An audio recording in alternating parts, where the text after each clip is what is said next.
Have you ever looked at the world, seen a major war break out, and wondered, wait a minute, aren't there rules against this? Don't we have international laws and courts?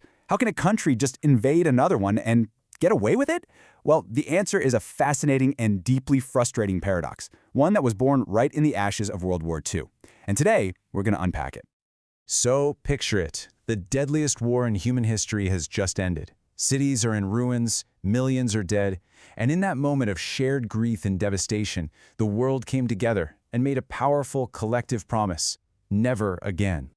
And yet, here we are. That promise feels pretty hollow right now, doesn't it? The supreme international crime, the act of starting an aggressive war, is happening, and the very system designed to stop it seems completely paralyzed. So how did we get here? To understand that, we have to go back to the beginning.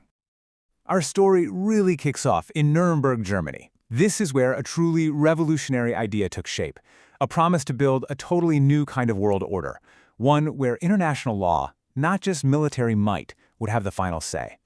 Now, what was so radical about this? Well, these principles basically tore down the old idea that a head of state was untouchable.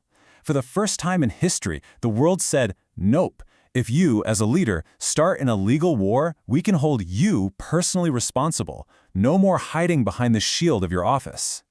And you might be thinking, okay, sure, that's just the winners writing the rules for the losers.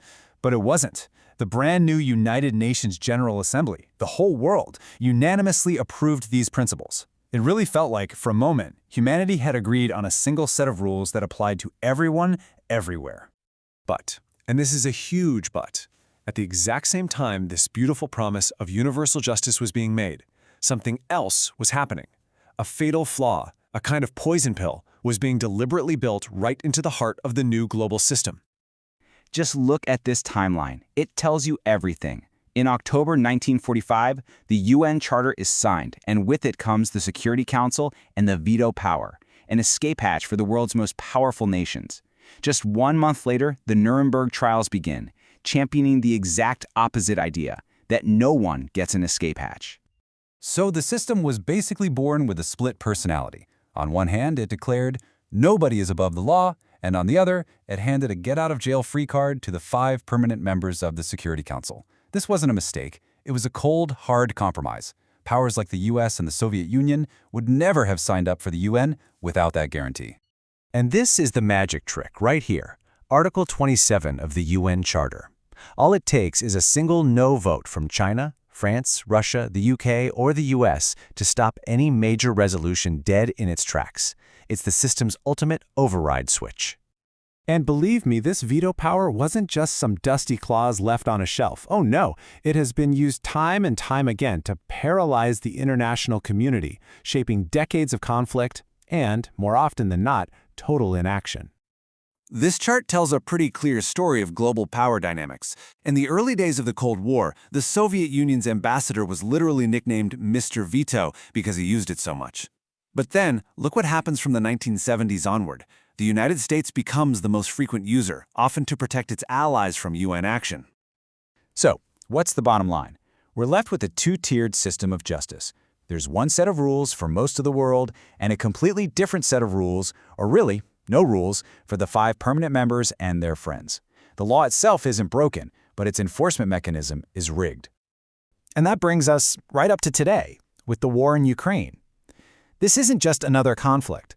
This is the ultimate stress test for that entire post-World War II order.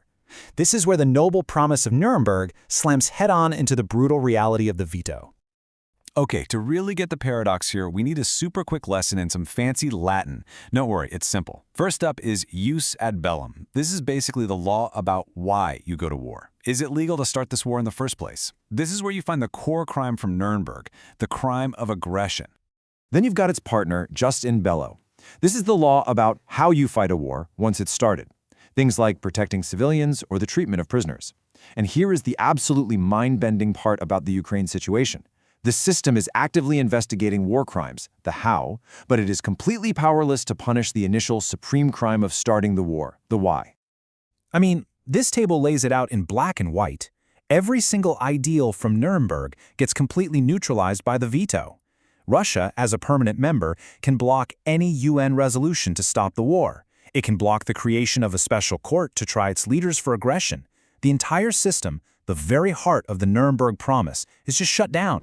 Now, this paralysis isn't just a legal problem that exists in a bubble in New York. It has huge, real-world consequences. It creates a deep crisis of legitimacy for the entire idea of international law.